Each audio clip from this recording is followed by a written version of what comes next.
Kerala Blasters 2 ആഴ്ചകൾക്ക് മുന്നേ മാരൻ ചൊക്കോലിസ് എന്ന ഓസ്ട്രേലിയൻ സിറ്റിസണുള്ള കൊറേഷ്യൻ താരത്തെ സ്വന്തമാക്കാൻ ശ്രമിച്ചിരുന്നു.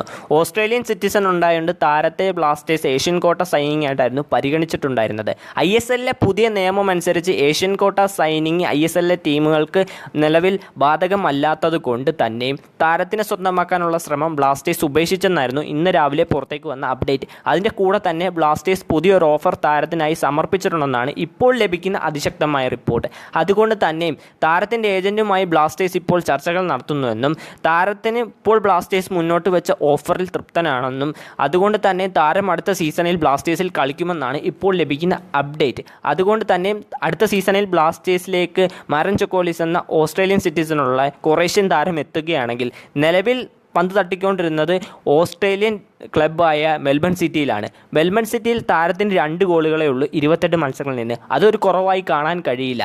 അഡ്രിയാൻ ലൂണ കേരള ബ്ലാസ്റ്റേഴ്സിലേക്ക് എത്തുന്നതിന് മുമ്പായി മെൽബൺ സിറ്റിയിലായിരുന്നു പന്ത് തട്ടിക്കൊണ്ടിരുന്നത്. അവിടെ 3 ഗോളുകളേ ഉള്ളായിരുന്നു അഡ്രിയാൻ ലൂണയ്ക്ക്. അഡ്രിയാൻ ലൂണ കേരള ബ്ലാസ്റ്റേഴ്സിലെത്തിയപ്പോൾ അഴിഞ്ഞാടുന്നതായിരുന്നു നമ്മൾ കണ്ടിട്ടുണ്ടായിരുന്നത്. മാരൻ ചൊക്കോലിസ് എന്ന ഓസ്ട്രേലിയൻ സിറ്റിസണുള്ള കൊറേഷ്യൻ താരം കേരള ബ്ലാസ്റ്റേഴ്സിൽ എത്തുകയാണെങ്കിൽ നമ്മുടെ ദിമിത്രിയോസ് ഡയമൻഡക്കോസിനെ കാട്ടി മികച്ച പെർഫോമൻസ് കാഴ്ചവെക്കുമെന്ന് നമുക്ക് പ്രതീക്ഷിക്കാം. താരം എത്തുമെന്ന് ഇപ്പോൾ അതിശക്തമായ റിപ്പോർട്ടാണ് ഇപ്പോൾ ലഭിക്കുന്നത്.